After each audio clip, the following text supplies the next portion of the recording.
Hello everyone, Archangel here, and today I wanted to show you guys something that I'm particularly proud of myself for.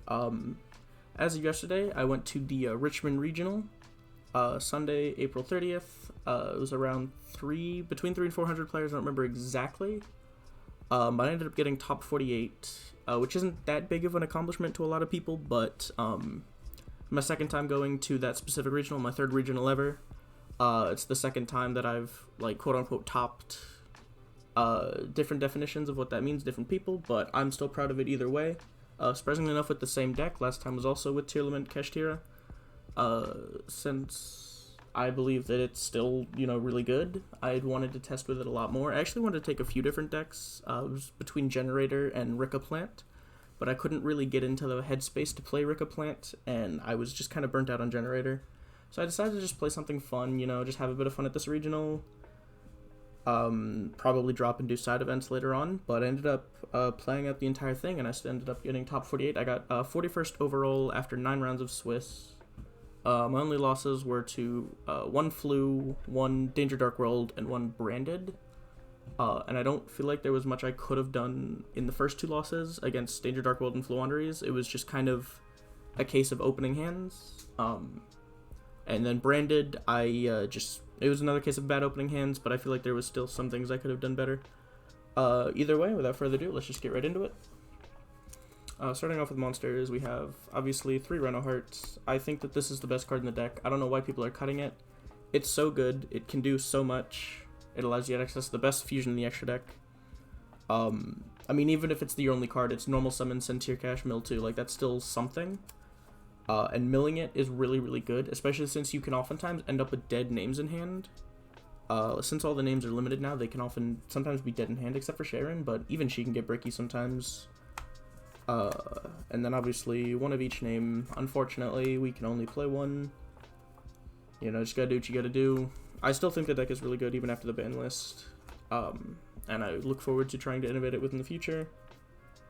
So, 3 Tearlaments Kashtira. This is also, like, one of the better cards of the deck. Just being able to summon itself, having it be a quick effect means it's a hand trap, especially past turn 1. You don't really play much on your opponent's first turn anymore with Havness at 1. Using this on your opponent's first turn feels really bad because you are going super minus and it's never guaranteed. Especially when the name's limited, you might hit like a Kelbeck or an Agito or maybe even a Solik to get like some card advantage, but it's just generally not worth it. But past turn 1, this is the best card in the deck. It does everything for you. 1 Fenrir, just because I wanted to try the Dracosac package. I think I'll probably end up cutting the Dracosac package, but I do enjoy the Fenrir and the terraforming to be able to get another field spell that's not Perlarino. In case you already have it, just having this, being able to search this is just really, really good. Also, it's not a bad card to just have on your field. 3 Honorary Tearlament monsters. I don't like playing them. They're cool to add Poly. Poly does come up a lot with Guardian Chimera. I think that I built my list that when it goes second, it tries to get to Guardian Chimera. The only issue is you have to draw these guys, and it can be pretty bricky, but I still think that these are worth playing just because the fusions are way too good. Onto the Ishizus, the 1 Keldo, or 1 Kel, yeah, the one's Keldo, 1 Mudora, 1 Kelbeck, and 1 Agito. I still think these are all worth playing. These 2 are still insane disruptions against a lot of decks, and they're also free level 4s, you draw them with these. Obviously not every hand can be Keldo Kelbeck, but you take what you can get with this. And then on to the next. I did end up playing a small danger package for quite a few different reasons, being 3 Nessie and 2 Mothman. First one is, I think Mothman's better now that not everyone's playing Tearlament, so you don't have to worry too much about the discard. If they do hit it, it's not like they're going to full combo on your turn anymore. Nessie is a level 7 Dark Aqua, which comes up for several different things, including the Dracosac line, as well as making Garura. It made me feel a lot more comfortable playing Garura in the deck, as well as just being able to search a level 4 Dark Insect for things like Mud Dragon and stuff like that, just more card advantage. Card advantage is the name of the game with this deck. You always want to be up, you always want to have a plan to either not die and maintain card advantage, or just circulate card advantage to the point where you can out-resource your opponent and eventually go in for lethal. And then to kind of, as the real payoff for the Dracossack line, I am playing a Destiny Hero engine consisting of 2 Malicious and 1 Denier. These guys were insane. They open up a line to Beatrice, which is really, really good.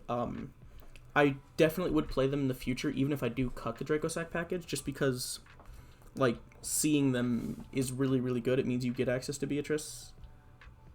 With Destiny Hero Dangerous being a 6 and Mally being a 6, it's so much advantage. I think Beatrice is a card that you should be trying to incorporate into a tearlament deck if you can.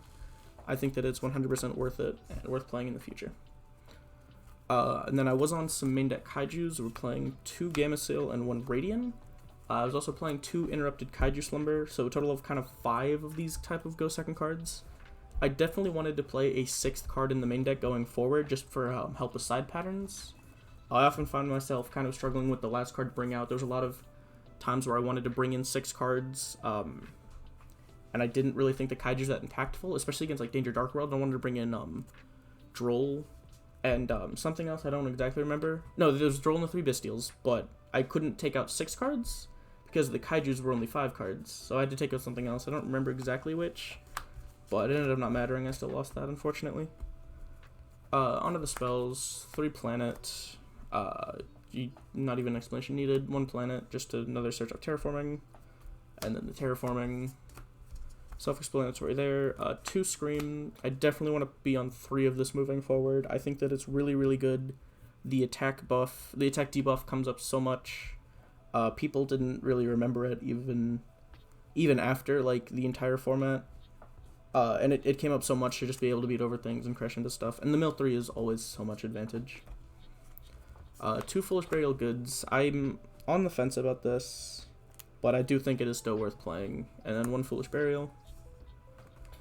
2 Interrupted Kaiju Slumber, I said before. I'm still debating whether I want to run a 3rd of this or another Radian. I definitely want to do some more testing with it. The 1 Poly, it's really, really good. You do want to play it if you're playing King of the Swamp, just because Garden Chimera is so good. 2 Sulik and 1 Treva Karma to round up the last of the main deck. Onto the extra deck, we have 1 Kaleido Heart, 1 Rokalos. Pretty standard. You can make both of them with King of the Swamp. Grapha, another good King of the Swamp target, just being able to stop things like Evenly Matched. Guardian Chimera, as I said before, it's really, really good. Mud Dragon, Dragostapalia, Garura, and Destiny Hero Dangerous. All of these came up. Mud Dragon less so. I think I only made it once. Most of the time, if I was trying to make a fusion, just a generic one, I was making Garura. And I was trying my best to make Garura over Mud Dragon, but Mud Dragon did come up a few times. And then Dracossack, I don't think I want to play this in the future. It didn't come up at all. I think the only time it came up was in time to guarantee me a Sprind line. But other than that, I didn't summon it once, and I got access to the Destiny Heroes regardless. I didn't need this, so probably going to cut it in the future. 1 Beatrice. This is by far the best card of the deck. This is, if you can have this be a part of your end board, you are in such a good spot. 1 Redoer. This is really good most of the time to get like a Rhino Heart you brought back from the graveyard and a Sharon you pitch from your hand. To trigger the Sharon to make Kaleido Heart, to trigger your field spell to just get more advantage off of that. So Redoer is really good. 1 card I didn't make at all today was Zeus. I kind of surprised myself at thinking about it that I didn't make it, but then I kind of realized that the Xyz in my extra deck, I mean, Beatrice is losing material when it get back to you. Redoer is usually just there to fuse, and the game's not going to last long enough for that, for like Redoer to really be making a Zeus, and Dracossack is usually getting linked off if you're using its effect theoretically. So I think if I cut the Dracossack line, I would want to play more versatile like these so that Zeus is a better toolbox going second. But yeah, for this list right here, I didn't make it once the entire tournament. Links, we have IP, Cherubini, and Sprind. Cherubini is for the Dracossack line. IP into Sprind came up a few times. If I had already used Merly, I wouldn't make Sprind, I'd make IP to try and go into Sprind to just get an extra guaranteed name. And that came up quite a few times. A lot of people thought it would like me making Unicorn, and then it just got into a fusion and kind of cleared their board. Moving on to the side deck, we are playing 3 Bestials. I still think they're really, really good against things like Math Mech, Branded, all that kind of stuff. These were originally Ash, and then I ended up cutting them for Bestials because I didn't respect Branded as much as I should, and I know that that's funny because one of my the last round I lost 2 Branded. So maybe I should have respected it more, but my hands were really bad in those games. Either way, I don't think Ash would have saved it. One thing is, I might, moving forward, cut Magnamut for the 3rd Druis Worm against, just specifically for, like, Math Mech. Most of the time, Math Mech cannot put lethal on board through Druis Worm, because their main method of removal is access code. And if they make the Laplation to out it, then they cannot make access code because they've committed too much into that. Or at least they cannot make access code with 2 attacks to kill you. So yeah, I think Druis Worm is the better one for right now, just because of Math Mech.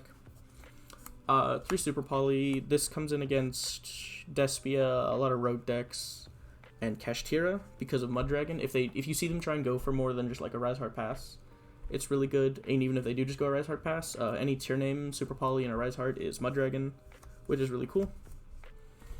3 Droll, just because of a lot of decks just kind of lose to this. They're hurt by it, they stop, and you can easily push for lethal. 3 Kurakara.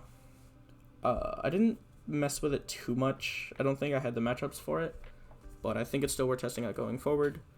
2 Galaxy Cyclone is kind of my back row removal. This card is garbage. I didn't bring it in once. I would have rather had this be Cosmic Cyclone, or potentially another more like high impact card rather than just back row removal. I think you still need to respect back row decks, but I think Galaxy Cyclone was not the right choice for this tournament. And then 1 Volcanic Shattershot. Yeah, that's my list. Feel free to leave feedback, comments down below. Don't forget to like and subscribe, and I will see you guys next time.